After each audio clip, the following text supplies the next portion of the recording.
Let me ask you, what part of speech are these three words? I know that 90% of you will say articles and maybe 10% of you will say determiners. But you know what? Parts of speech don't have these. If you look at the 8 parts of speech, where are the articles? That's what I will explain in this video. So in this video, I will not only explain where articles fall in the parts of speech, but I will also give you the functions of the parts of speech. Stay tuned. Hello, I'm Dr. Swasti Dhar and welcome to my channel Learn English with Swasti, where I talk about everything English, grammar, vocabulary and communication skills. Let's start today's video. Now you might be asking, why do I even need to know the parts of speech? I'm not going to go and give a grammar test. Well, let me tell you, if you consider yourself educated, all educated people have a functional idea of the various parts of speech. It helps you to understand the language. It helps you to use that language very well. So, if you're serious about learning English, I think it's high time you put in some effort into understanding the functions of the 8 parts of speech. Yeah, really? How is this even going to help me?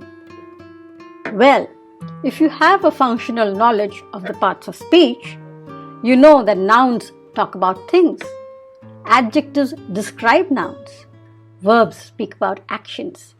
It helps to level up your communication skills. Let's start. And before you start, let me tell you, I have a small surprise for you. Hang on. So we start with nouns. Nouns are the building bricks of any sentence, because nouns are the names of the things we see around ourselves. Anything you can see, it's a noun. So if you think about it, nouns can basically be of 2 types. Concrete, you can see, touch, hear, taste, so those are your various common nouns and collective nouns, material nouns. Or they could even be abstract. You can think about it. It's a concept. Happiness, democracy, courage.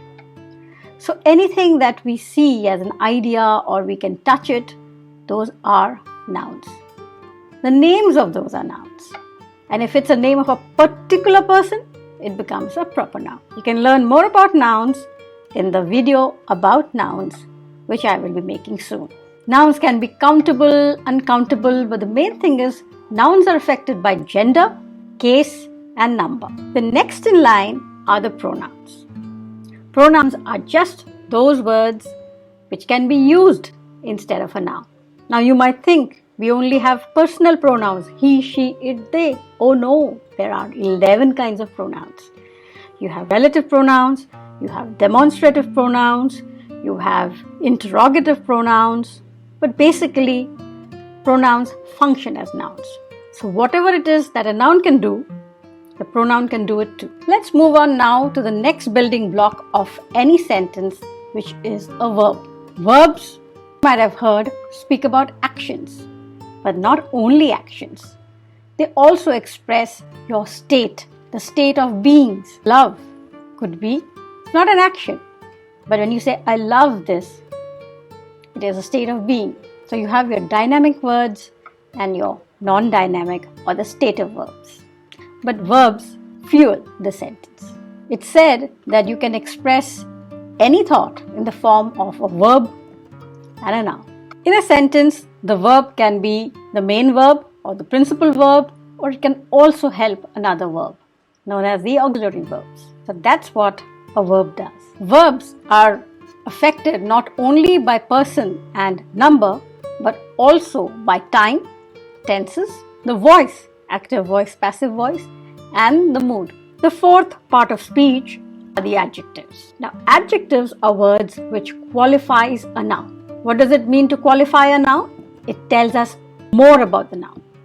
Maybe what kind of a noun it is, how many of the noun is there. But whatever it does, adjectives will always qualify a noun. If you want to know whether a word is an adjective, search for the noun that it is qualifying.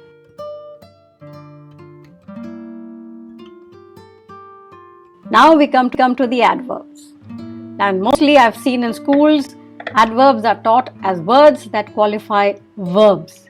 But that's not so. Adverbs qualify not only verbs, but they also qualify adjectives and other adverbs. So when you say he's walking very slowly, slowly is an adverb, very is also an adverb. Very beautiful, beautiful is an adjective, very would become an adverb. A certain amount of, certain would become an adverb. So you need to know the function of what adverbs do. They qualify verbs, the most common, adjectives and other adverbs. Now come the last three parts of speech which are kind of glossed over in school. Let me start with conjunctions. Conjunctions join two words, two phrases or two clauses. If those two words, phrases or clauses are of equal importance in a sentence, then you need a coordinating conjunction, the fanboys. However, if the phrases or clauses are not of equal importance, we need the subordinate conjunctions. Conjunctions join are the prepositions. What does a preposition really do? A preposition shows the relationship of the noun in a sentence with respect to time, place or manner. I'll see you at 8 o'clock. At 8, time. I'll meet you in the garden. Place. After all, he's her brother. After all. So prepositions speak about time, place and manner. And finally we have interjections. Are they even taught in school? Well, you really don't need it as a part of speech because they really don't help in sentence construction, but it really helps to know the various interjections, that is, words which can show different emotions. Somebody says, goodness gracious, what is that person feeling? Oh no! Is it fear? Is it surprise? It's good to know a few interjections. So which of this would you want me to make a video on next? Now for the surprise. Wait, I told you there was a surprise? If you want a free PDF of all the parts of speech, it's linked in the description below. Do take it. You can also think of joining my newsletter, which I send out monthly and in which I talk about everything English. Thank you for watching this video. If it was of any value to you, do like this video and think of subscribing to my channel. You can also read my blogs on learningwithsd.com and follow me on Instagram at learnenglishwithswasti. Thank you.